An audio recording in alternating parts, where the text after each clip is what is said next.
Welcome to Lynn Cullen Live, talk radio without the static. Email your questions and comments to lynn@pghcitypaper.com. And now your host, Lynn Cullen. Hey, welcome to the show. Feel woefully kind of not ready here. How you doing? I was mulling a story that I just read in the local paper that I was a little surprised about, and far be it from me to disagree with those who are charged with keeping the flame burning for Fred Rogers, but I just don't.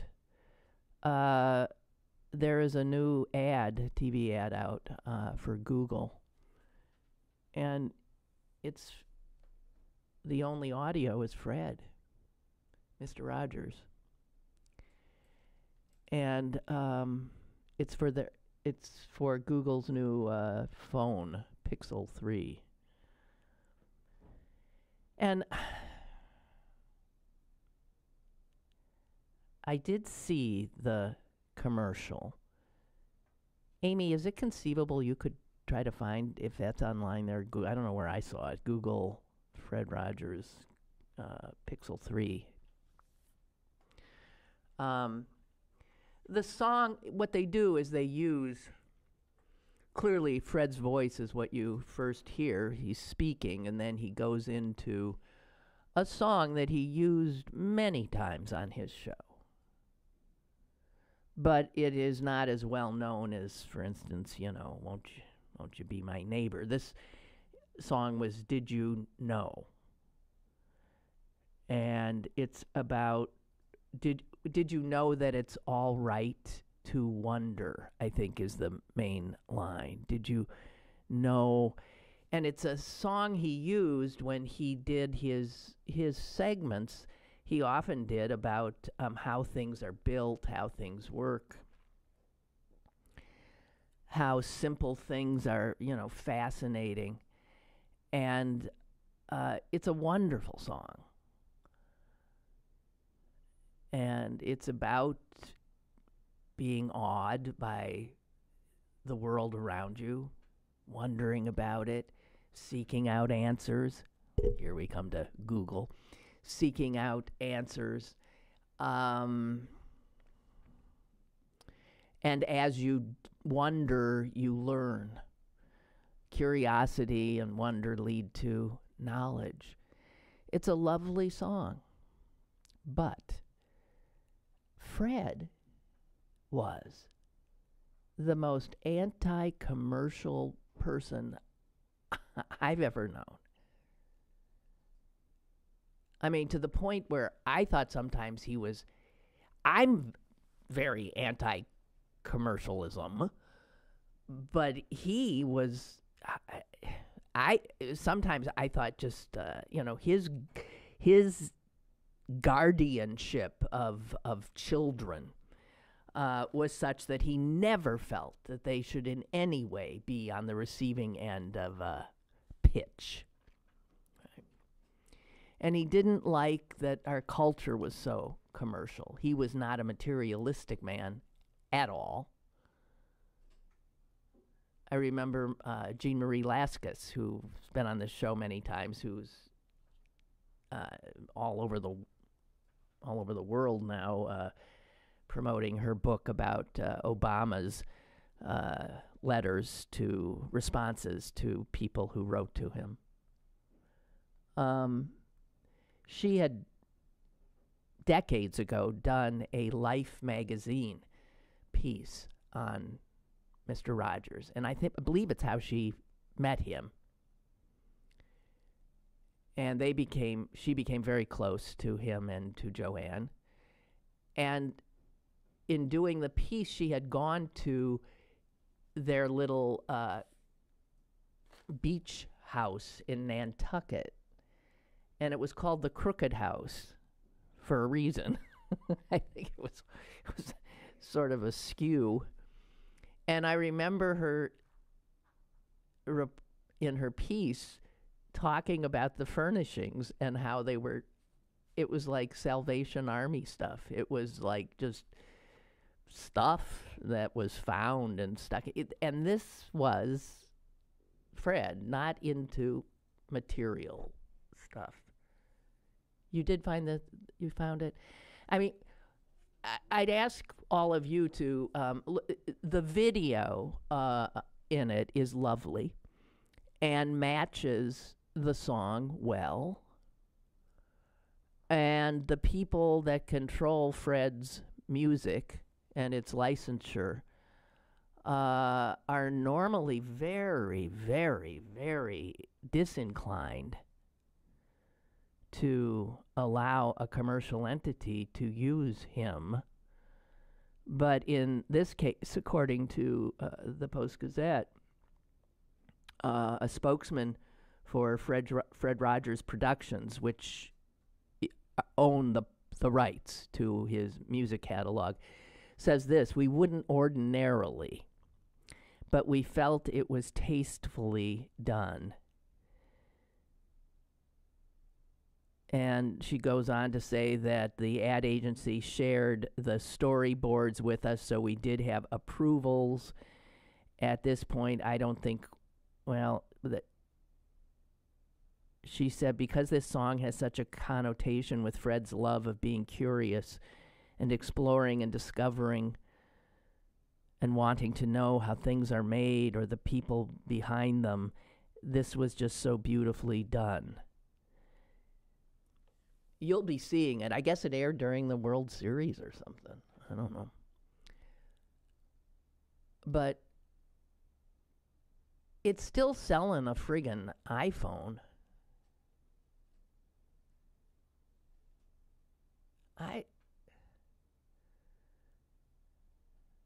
I'm not happy with it. Anyway, there's lovely pictures of people looking at things in awe. The phone pops up every once in a while in the video. But can we listen to some of this the song? It's a beautiful song with a lovely meaning. And understand, this is a song he wrote for young children. Did you know? Did you know? Did you know that it's all right to wonder? Did you know that it's all right to wonder? There are all kinds of wonderful things. You can ask a lot of questions about the world and your place in it. You can ask about people's feelings. You can learn the sky's the limit. Did you know? Did you know? Did you know when you wonder you're learning?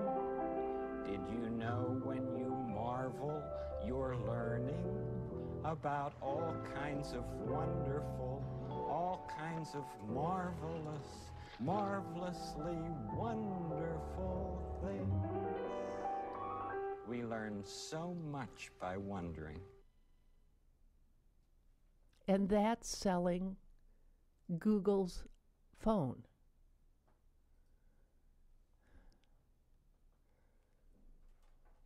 I want to lodge a protest. I really do. It is beautifully done. Amy's putting it up on my Facebook page so you can see the commercial. You can see the video. And it's lovely. I mean, I agree. It's lovely. But Fred didn't write that song to sell anything.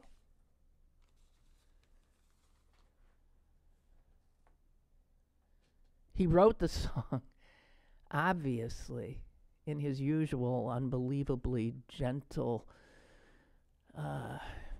brilliant way of telling children and reminding adults that when you stop and wonder, when your brows knit, that's such a great thing. Especially if you then seek out more information about what you're wondering. So you can see where Google said, hey man, this song was written for us. But it wasn't. And I don't care how pretty the ad agency did it. It is lovely. It's so tasteful. And I'm just sorry that the Fred Rogers Productions succumbed. I don't know how much they got paid. I mean, they must have gotten paid for the use of the song. Did that tip it? I feel with great certainty that Fred, if he were alive, wouldn't have entertained this for a moment.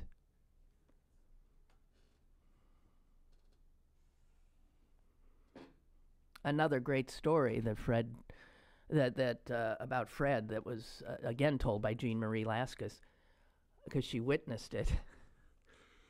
Burger King had put out an ad.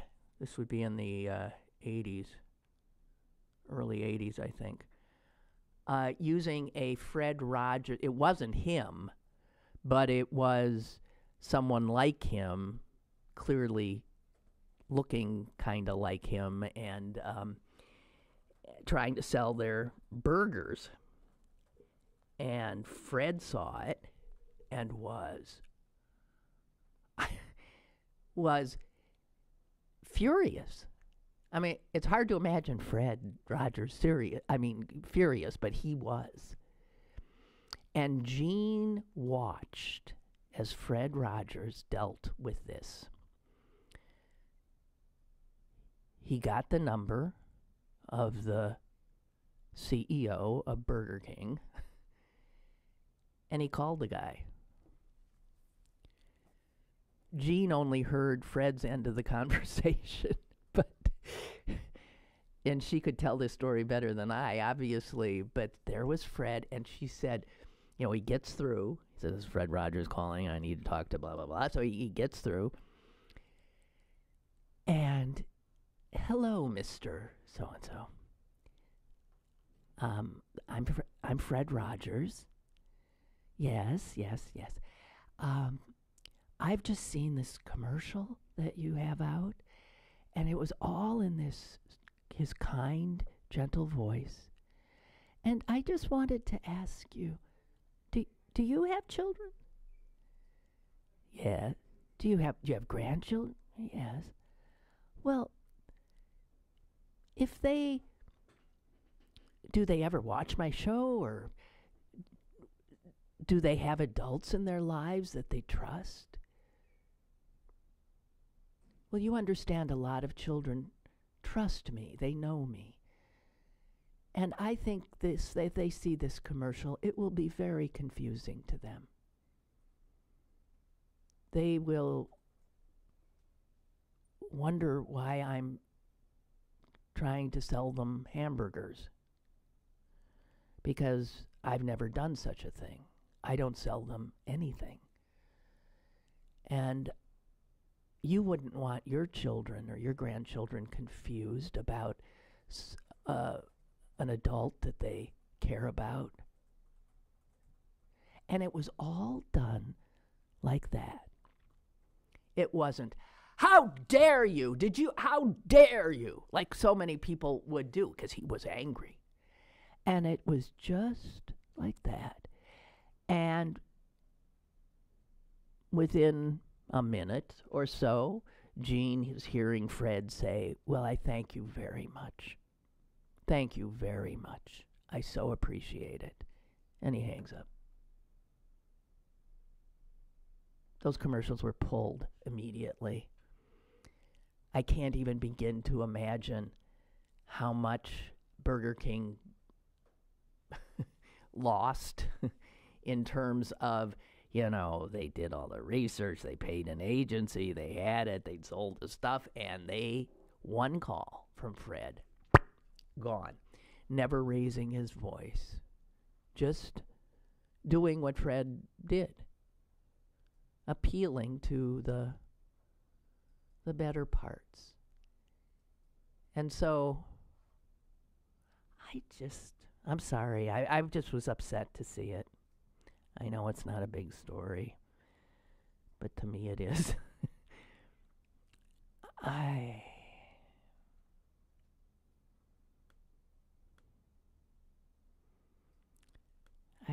just, he wouldn't have. I mean, I really thought, like one of the things, he didn't even approve of like Thomas the Tank Engine. I don't know if he was public about that. But I remember him telling me that he didn't think inanimate objects should be speaking to children. That they should. And I thought, oh, come on, geez. But he was, and if you've seen the extraordinary documentary about him, he was radical. And the most non-commercial person I've, as I said, ever known.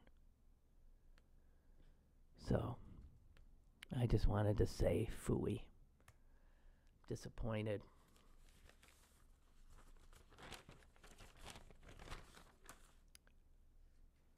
Okay, I got something. I am avoiding, okay? I'm just avoiding for a while the horrors of the world. And I got no great obits today to save me.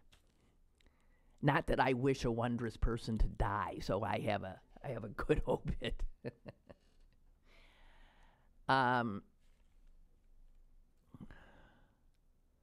This has to do with, people's behavior in automobiles. Why is it?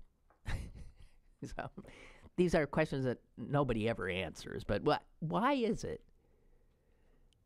that, like right now on the Boulevard of the Allies, which is how I come downtown, that if it's 2 lanes, if one way, if there's a sign that greets you almost immediately that says,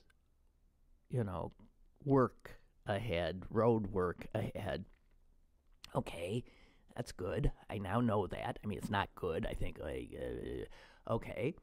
Then it says, there's another thing, says right lane closed ahead.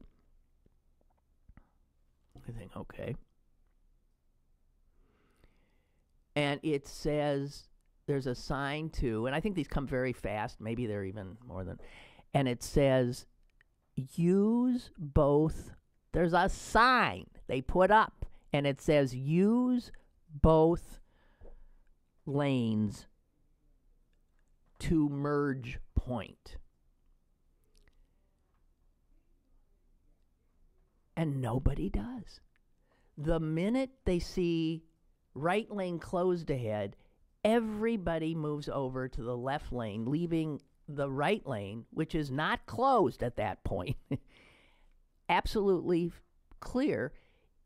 And even though you would think if this is about following instructions, that the instructions the people are being given is to don't do what you just did. Stay in both lanes, please. And they're telling you that because obviously people who know about traffic flow and engineering know that that is the best way to deal with this closed lane coming up. Use both lanes up until a point. And then lo and behold, they tell you both lanes are open quite a bit. So I'm following instructions. I'm breezing by all of these people who failed to read the signs or something and are already over on the left lane, which is at a dead stop.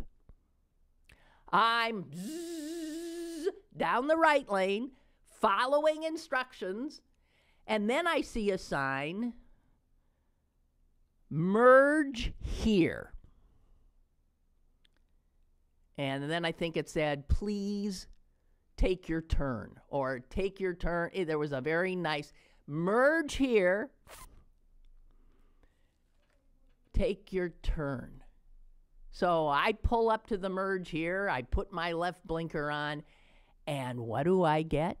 I get looks from people who'd been waiting in that left lane. I get looks like, well, screw you. You breeze up here and expect to come in. And I'm thinking, I'm just doing what they told me to do. I can't. And about 6-7 cars would not let me in. They would not take their turn. Please take your turn. What is that? I mean, I'm serious. What the? Anyway.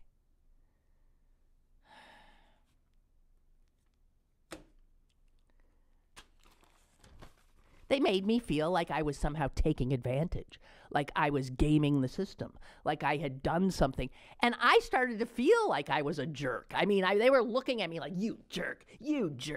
And I'm thinking, it says right here, right over there, it says, merge point. Please take your, So it's been like that all week. And all week, there's nobody in that right lane the entire time. The minute it says right lane closed, ahead, use both lanes. Everybody moves over. I don't know what that is. I'm curious about human nature. It's weird. It's confusing to me. I often think that, like, around here, I think people generally do follow rules. So I'm curious about that. Anyway, whatever, seeing no one ever helps me out with this thing.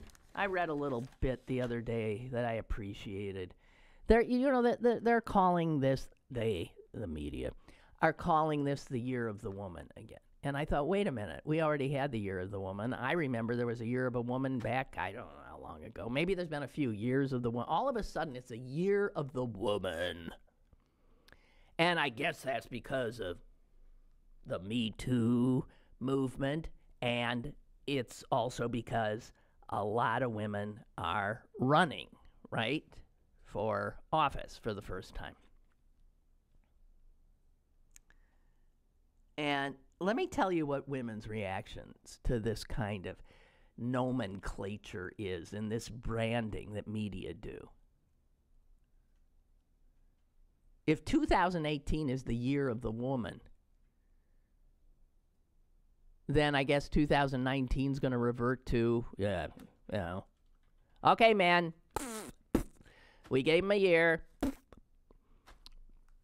We get a year. It's like black people say about Black History Month. We get a month, and 11 months, it's white. It's the usual. It's white guys' history. And, we are actually more of the population. We get a year. And often this when women run, they're treated like they're exotic beings. And a lot of young, it was somebody in this piece said, like they're unicorns. The Year of the Unicorns.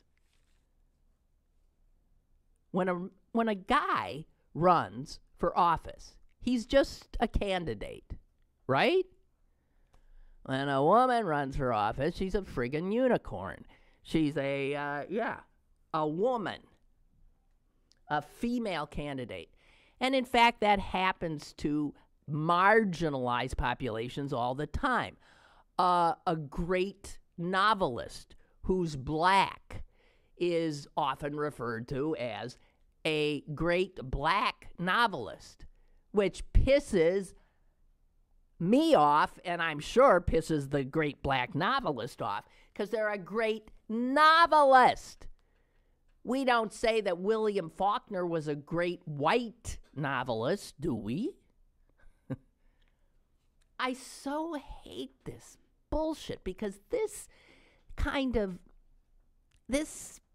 perpetuates that this is a white guy's world. And okay, we'll give you a month, you black guys.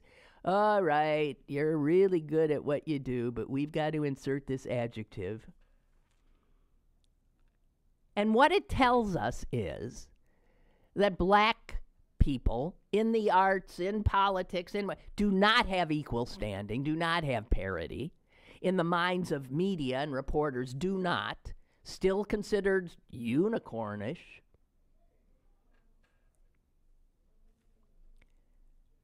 You've come a long way, baby. When the hell did that ad campaign start? It was like 1970. I'm not kidding you. You've come a long way, baby. Female politicians, black authors, black anybodies, female anythings need to be normalized. They're not just... It drives me crazy. But here's the reality. Women politicians and candidates are treated like some kind of exotic because, in fact, they are a bit. They don't in any way hold the power that they should, given their abilities and their population.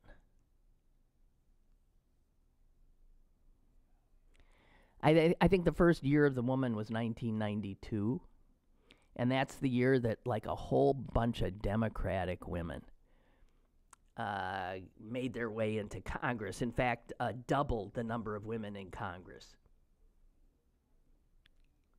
And by doubling the number of women in Congress in 1992, they got up to 10%. 10%!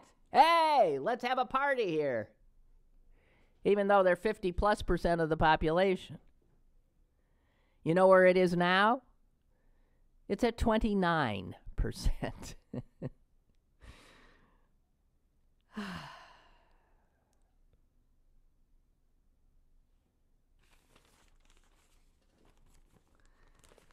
A woman who observes such things says, you know what'll really be the year of the woman? When we don't call it the year of the woman, when it's not in any way remarkable.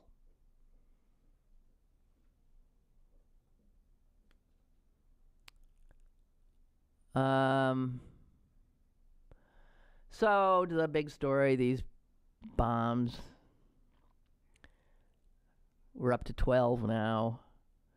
One addressed to Cory Booker.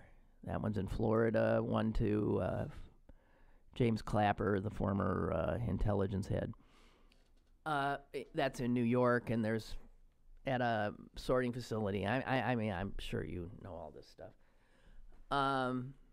But that's clearing out. They've had to close down an area. That facility's in Midtown, not far from actually where the CNN lockdown was the other day. So these packages are being removed. I don't know. I hope they find this person. What's your big fear? I keep hearing like anchor people saying, oh, this is terrorizing the nation. Are you terrorized? I'm not either. Now, if I were a former head of intelligence in a Democratic, administration, or if I was a Democratic office holder of some note, then I might be a little, anxious. But I am not anxious myself. Here's where my anxiety lies. What if, when they find this guy, it is a false flag operation? It is one of our own trying to pin something on the Repubs. It's a possibility. And I don't think it's a probability, but it's a possibility. And so I am desperate for them to find this person and end my anxiety. Because it happens. It happens, as you know. one of the more recent cases was, I think, just last year or 2 years ago. Time flies when you're an old fart. And I believe there were a number of Jewish community centers that were getting phone calls saying that there were, bombs in the building. And these community centers, Jewish facilities, were being evacuated all over the country. I mean, it really got to be a lot. Never happened here at the JCC. And a lot of times these are places that have preschool, nursery schools, children, daycare facilities. So there are these videos of these little kids being ushered out with cops all over the place. And when they found that perp, it was a teenage kid in Israel making the calls. So, I'm just saying. I hope we don't have another thing like that. Anyway, we got a call. Hello, caller. Hi, Lynn. My biggest fear is not that it's going to be a Democrat or a false flag. My fear is when they find this person, he's either going to, or she, probably he, as we know, is probably going to have committed suicide or blow themselves up. And then that will just stoke the conspiracy of, oh, well, this is a false flag. This person never existed. He's not in custody. He's not really dead. He was never alive, blah, blah, blah. So that's just going to fuel their fire. So, we really can't win with these people. You were asking the other day on your show, how do we even, how do you fight them? How do you run against them? Yeah, how do you do it? Is there an answer? Yeah. No.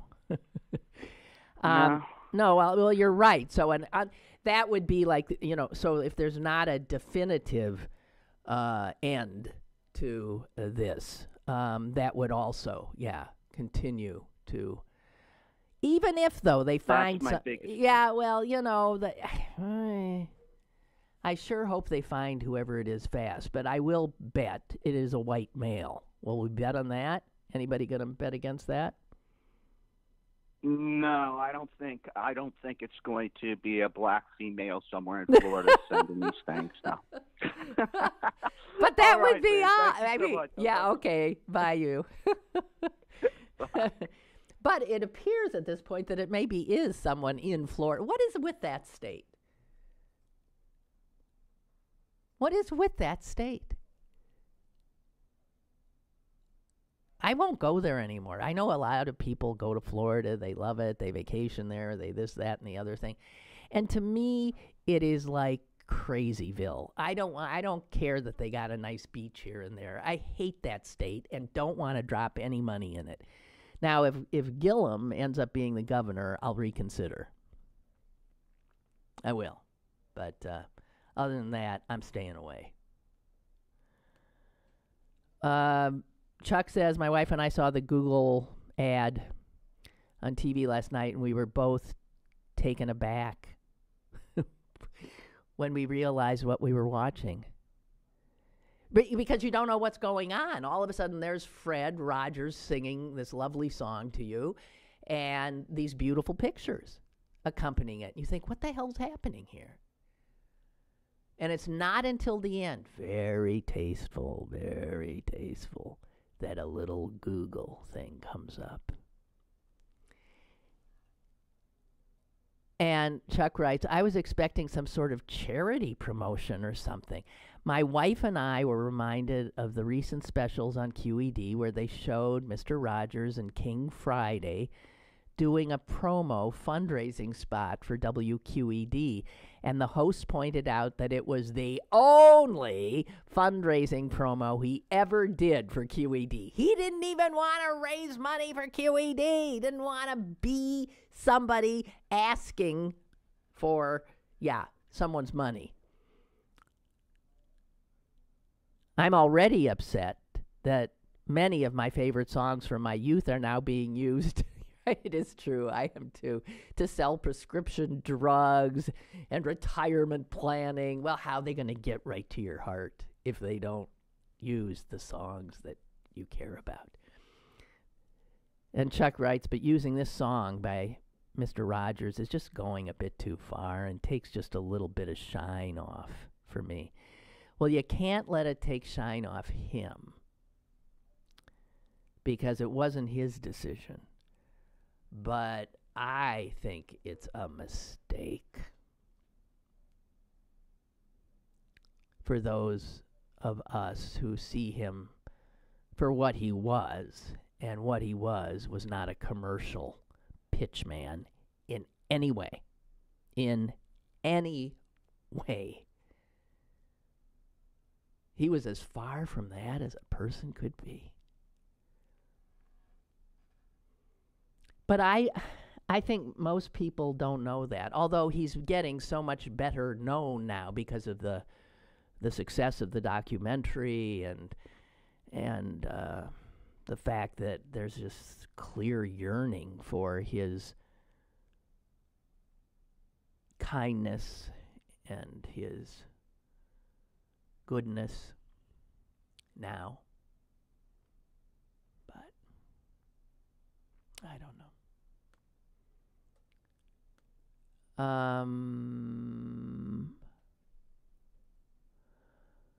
Barbara sends good news, maybe.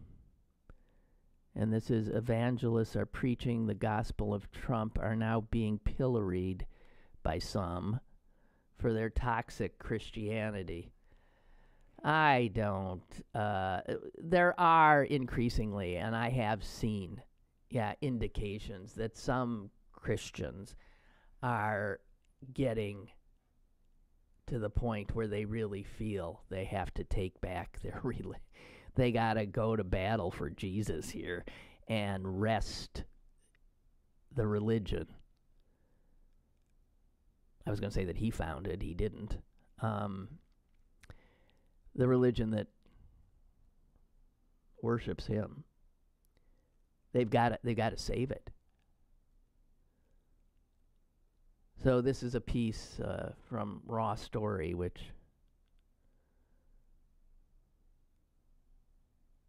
well, I'm glad it's happening. I mean, as much as it is, but man, they got to get to work. According to a report from The Guardian, there is just a young, growing movement pushing back at these evangelicals who are absolutely abandoning every Christian principle to support Trump. And they point out at a rally in Greensboro, a reverend called out some of Trump's policies following each example that he brought up with, quote, I don't think Jesus would have done it that way. So more and more are saying that. Now that rally was organized by Vote Common Good, which is an organization designed to encourage Christians to stop aiding and abetting this cruel Republican Party. The organization's executive director is a guy named Doug Padgett, and he says, we've been really dumbfounded and dismayed by the level of support that evangelical leaders have given to Trump. We have a moral obligation and a religious obligation to offer a different voice. Our faith compels us to speak out. And this guy is figuring that maybe 20% of the evangelicals who are in Trump's pocket are potentially open to having their hearts recaptured by the true teachings of Jesus. And he says there are a lot of them out there. They may have voted for Trump, but they really are not supportive They've watched the rhetoric turn into horrible life implications for people, such as those children and parents at the border. And they are generally silent, and most feel alone and isolated. They're probably fearful of, speaking out in their communities. And we want to stand with them and tell them their faith calls them to do something different. And if they're still afraid, no one knows how they vote in the polling booth. There, if you're too fearful of saying anything to your Trump-supporting family and church members and all of that in the polling booth, that's your vote.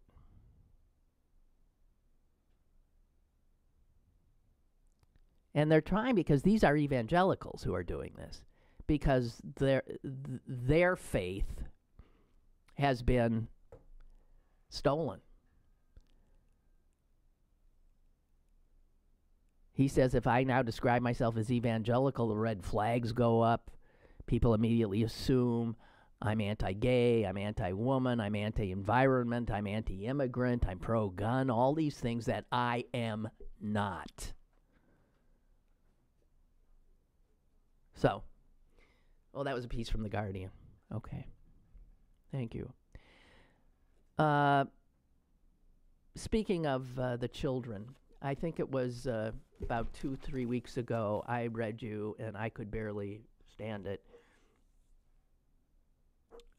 I think it was a New York Times report, in which the reporter went to immigration court in Manhattan and watched as a 2-year-old girl was led in to the court and lifted up into the seat of the defendant. And you might recall, I mean, they described it with her shoes, her little tiny little feet hardly even making it over the seat of the chair. Her name was, got it here somewhere. Her name was Fernanda Davila. And her grandmother had brought her to the United States. Her grandmother had been already deported back. Fernanda had, of course, been kidnapped by American authorities and ended up very far from her home in Honduras. She was placed in a facility in New York. And from there, made her way into this court because her family back in Honduras, desperately trying to get her back, was doing all the stuff they were supposed to do. And the article shows how the judge actually looks down. Can you imagine a 2-year-old and a judge on high looking down at her and saying, you know, what's your name? She doesn't. She couldn't answer a question. And she's crying, sobbing.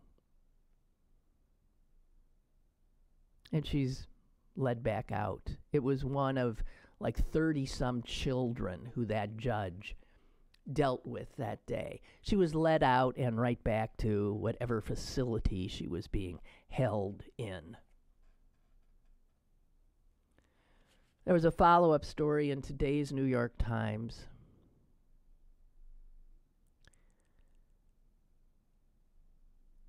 Fernanda was yesterday, along with 7 other children, finally put on an airplane and flown back to Honduras. Her family was waiting at the airport with balloons and all kinds of teddy bears, anything. They were so excited. And finally they see Fernanda being brought out, being carried by somebody. And her mother yells out, mi amor, my love. And Fernanda looked at the woman who was screaming, mi amor. And there was a blank look on her face. Blank.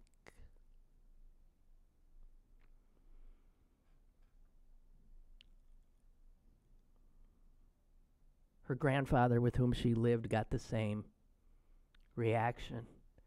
Look how much you have grown, he says. She looked at him like, who the...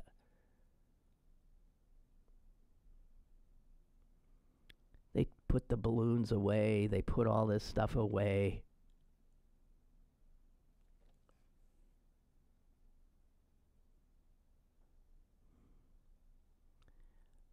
Two other little boys who were part of this, they didn't even get, the parents still had to wait. All these children were put in a room behind a window. Parents are looking at their kids through the window. The kids are looking back at them in terror, some of them. It says two little boys here who looked so overwhelmed took cover under a desk.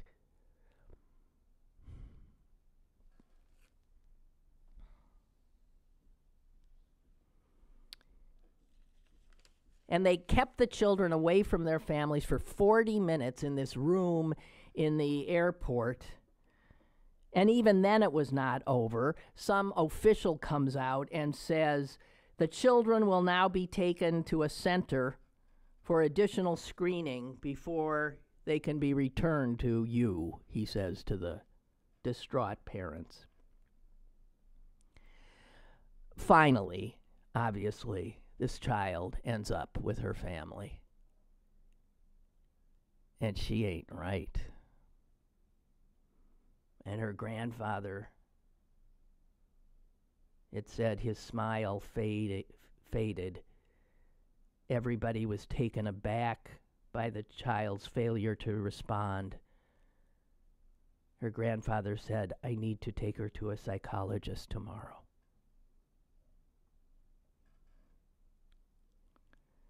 Also, on closer inspection, they found her body was covered in red spots and scabs, apparently from scratching herself.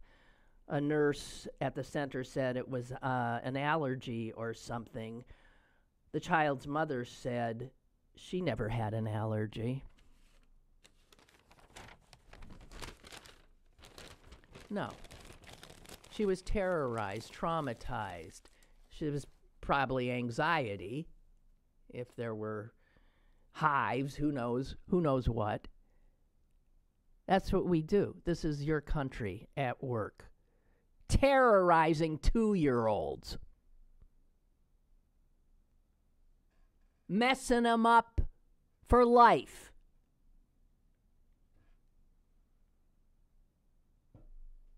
Harming the necessary bonds that a child has with the adults who they are to feel safe around, who they are to trust. And there are more Fernandas coming our way. And what do? Our president calls out the friggin' army.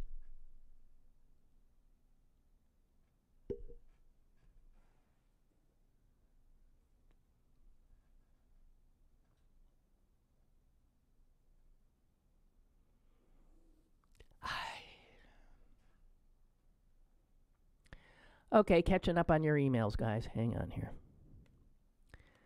Mark writes, terrific line by Andrew Gillum, Florida governor's debate. He said, I don't know if you are a racist, Mr. DeSantis. That's his guy he's running against. But your racist friends sure think you are. Oh, dear.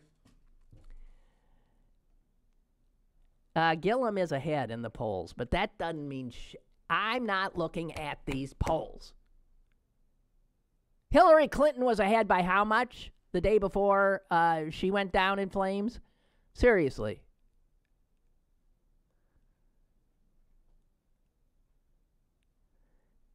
But yeah, those polls in Florida do look, I mean, if you want to feel good, they look pretty good. And it is true that even the Democrat running for the Senate, Bill Nelson, well, he's running for his own seat, but he's up against the current governor, Rick Scott, who's expected to beat him. And I think Nelson is, his numbers are definitely up as well. Also, Mark's got some more good news. A woman running for governor of Idaho, Paulette Jordan. She's a Native American running against an old white guy, and she's neck and neck in Idaho.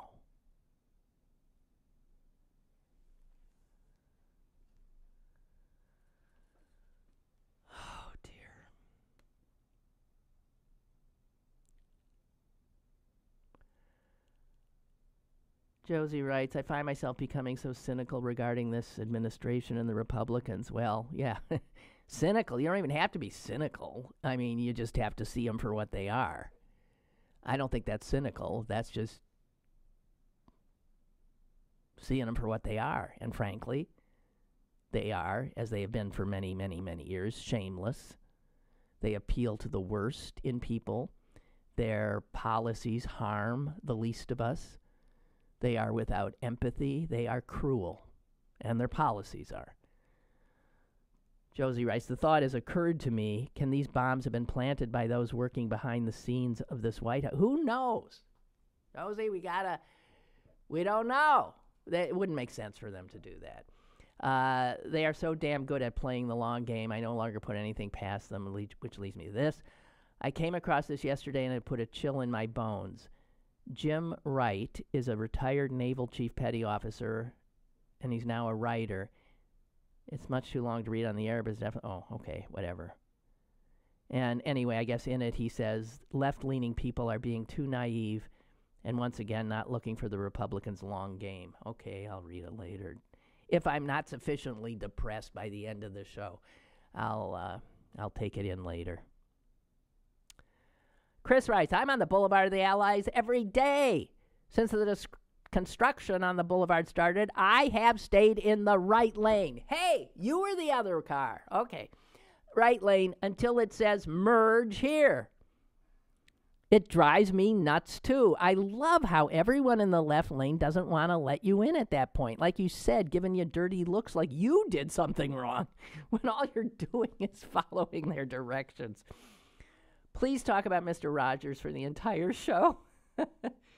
I need to have a serenity now moment. Also, I sent in my absentee ballot yesterday. I darkened that oval to the extreme for every Democrat. Must have felt good. Have a wonderful weekend. You too.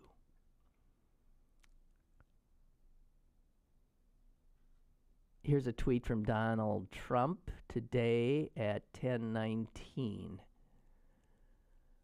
Republicans are doing so well in early voting and at the polls, and now this bomb stuff happens, and the momentum greatly slows. Oh, my God.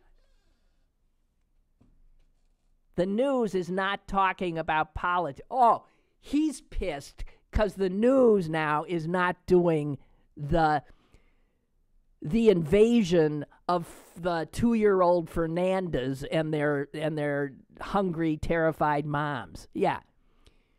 News not talking politics. Very unfortunate what is going on. Republicans, go out and vote.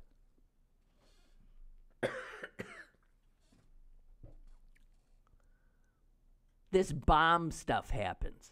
That's the president. Who I will add, because it is so not surprising, because we know him. But one cannot imagine anybody else acting in such a way that he has never called the two former presidents who could have been assassinated by these bombs if they had gotten through.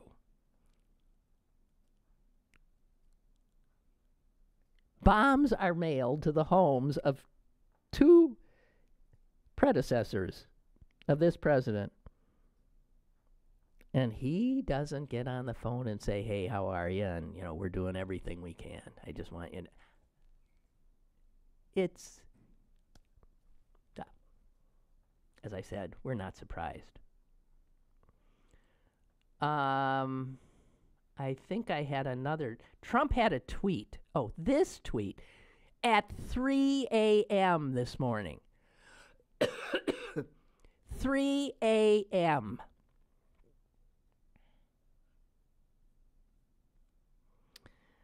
Let's see what it was. Here it is. Imagine this. It's 3 in the morning today. Your president hard at work. It's amazing. Funny, he writes. How lowly rated CNN. And again, this is an organization to which 2 bombs have been sent.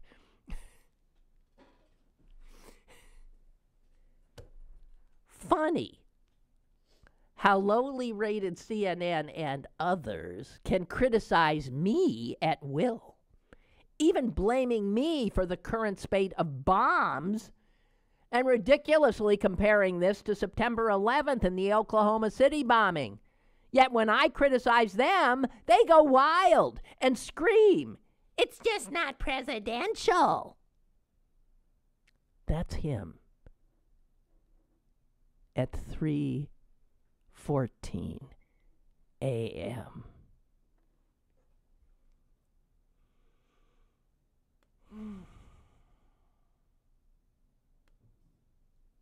Incredible.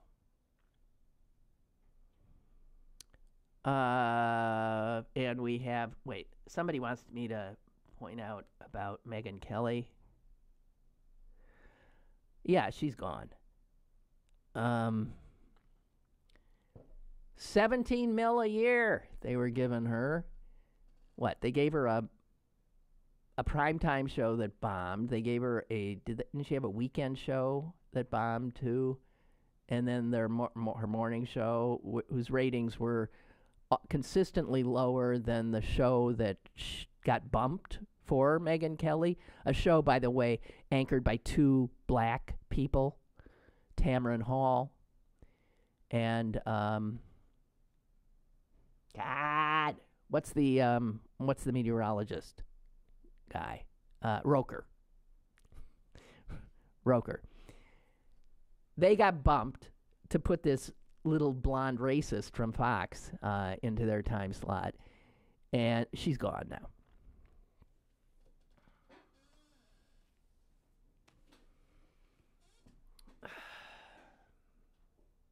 Boy.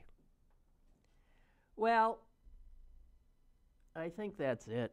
I mean, I do have other stuff, but I think I'm done, is what I am. Enjoy your weekend. I'll see you on Monday. As far as I know. I mean, that's my intent. So have a good one. God only knows what will happen in between now and Monday at 10 a.m. But whatever the hell it is, we'll take a whack at it. Peace.